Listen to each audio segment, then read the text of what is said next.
नमस्कार साथियों, आपके अपने पसंदीदा यूट्यूब चैनल स्टडी विद मैंग 2.0 में स्वागत है। और दोस्तों, इसके पहले हम लोग कोरोना का भाग 1 भाग 2 पढ़ चुके हैं। आज हम पढ़ेंगे भाग 3। भाग 1 में हम उसका इतिहास पढ़े थे, भाग 2 में हम उसके बारे में पढ़े थे, यानी कोरोना से बीमारी कैसे होती है, लक्षण कौन से हैं, ये चीज़ें पढ़े थे। आगे आ गया भाग 3, जिसमें हम पढ़ेंगे कोरोना से संबंधित प्रमुख शब्दावलियाँ एवं उससे संबंधित प्रमुख प्रश्न के बारे में। और दोस्तों, कोई भी एग्जाम होगा, यहाँ से सवाल आपसे पूछा जाएगा। अभी तक आपने हमारे चैनल को सब्सक्राइब नहीं किया है तो सब्सक्राइब कर लीजिए। आपको ऐसे अच्छे अच्छे वीडियो मिलते रहेंगे ट्रिक के माध्यम से, और एग्जाम के लिए बहुत यूज़फुल होंगे। तो यहाँ से सवाल भी आपसे श्योर पूछा जाएगा। तो दोस्तों, आइए हम अपना टॉपिक शुरू करते हैं, जिसमें क्या है, कोविड-19 से संबंधित प्रमुख शब्दावलियाँ एवं प्रश्न। इससे संबंधित प्रमुख शब्दावलियाँ थी, जैसे था quarantine, isolation, social distancing, lockdown, curfew. ये सारे शब्द हम कोरोना के टाइम में, या जब वो बीमारी आई थी, महामारी आई थी, उस टाइम इन शब्दों का प्रयोग हम बहुत धड़ल्ले से, बहुत आसानी से कर रहे थे, लेकिन उसका अर्थ हम लोगों को नहीं पता था। तो आइए आज आप लोग उनके उस अर्थ को समझिए क्या क्या होता है। तो देखिए, पहला लिखा गया है क्वारंटाइन। क्वारंटाइन का अर्थ क्या होता है? पृथकवास। यानी अगर आप कहीं बाहर से आए हुए हैं, या फिर आप किसी व्यक्ति के संपर्क में आए हुए हैं, तो आपको 14 दिन के लिए आपको एक कमरे में, यानी अलग कमरे में कहीं ना कहीं आपको रखा जाएगा। आप वहाँ क्या, क्वारंटाइन हो जाएंगे। तो क्वारंटाइन का मतलब क्या होता है? पृथक्करण, यानी पृथकवास। पृथक्करण इसका होगा। क्वारंटाइन का मतलब क्या होता है? पृथकवास। वास माने रहना, यानी आप क्या करेंगे, अलग वास करेंगे, अलग रहेंगे 14 दिन तक, आपको किसी से कोई मतलब नहीं रहेगा।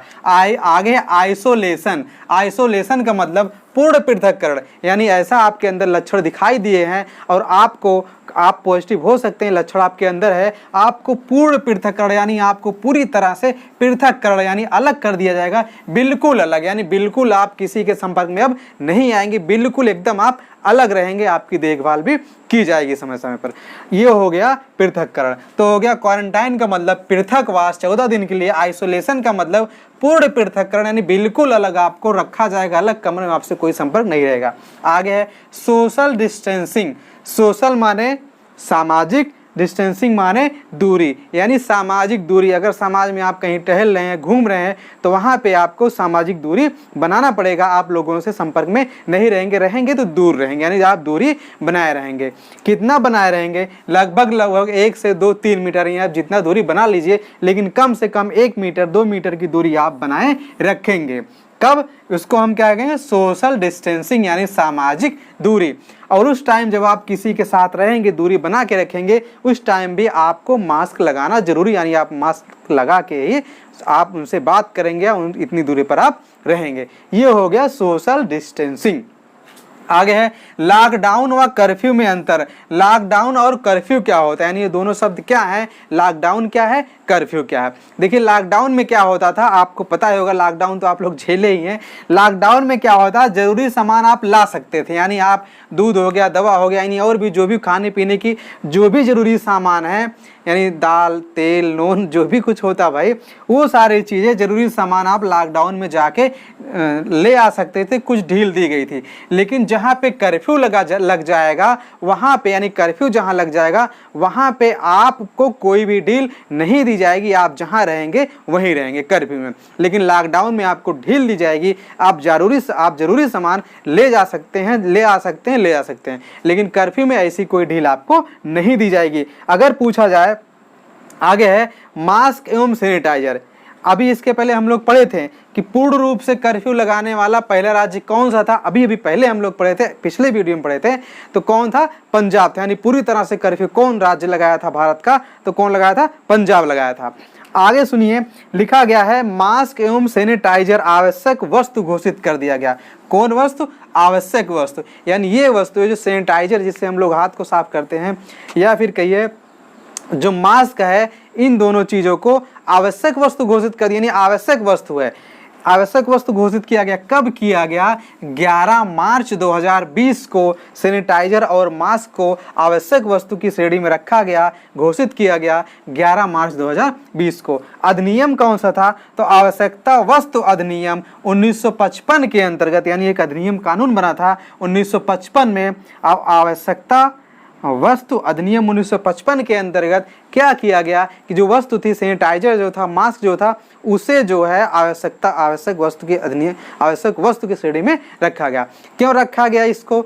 कि अगर नहीं रखता क्या काम नहीं चलता, लेकिन जब इसके अधिनियम के अंतर्गत रख दिया गया है जिसमें आप जमाखोरी नहीं कर सकते, यानी कालाबाजारी, यानी आप जमा कर लीजिए ढेर सारा, और जब जानिए कि आप खरीद करके जमा कर लीजिए, जानिए अब शॉर्टेज आ गया, कमी आ गई बाजार में, फिर आप उसको महंगे दामों में बाजार में बेचिए, यानी आप जमाखोरी नहीं कर सकते।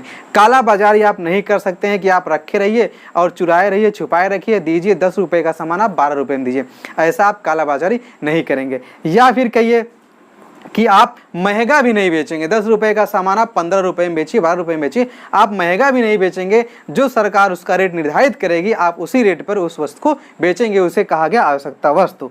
तो आवश्यक वस्तु, तो मास्क एवं सैनिटाइजर आवश्यक वस्तु कब घोषित किया गया? 11 मार्च 2020 को। किस अधिनियम के तहत? 1955 अधिनियम के अंतर्गत। तो दोस्तों ये हो गया प्रमुख शब्दावली। अभी और भी इससे संबंधित सवाल बचे हुए हैं, हम अभी देख रहे हैं, तब तक आप लोग जो है इसका स्क्रीनशॉट ले लीजिए। ठीक है दोस्तों, आइए आगे देखते हैं, इससे संबंधित कुछ प्रश्न और बचे हुए हैं, उसको भी देख लेते हैं। देखिए ये भाग 3 हम लोग पढ़ रहे हैं। देखिए लिखा गया है क्रिकेट गाइडलाइन, यानी इस टाइम जब कोरोना का टाइम चल रहा था, यानी जब महामारी ये फैली हुई थी, उस टाइम क्रिकेट के लिए, उस टाइम इस टाइम भी क्रिकेट के लिए कुछ गाइडलाइन जारी किया गया था जिसके तहत क्रिकेट खेला जाएगा। तो गाइडलाइन क्या जारी किया गया था? लार से गेंद न चमकाना, यानी खिलाड़ी जो होते तो अपने लार से गेंद को चमकाया करते थे।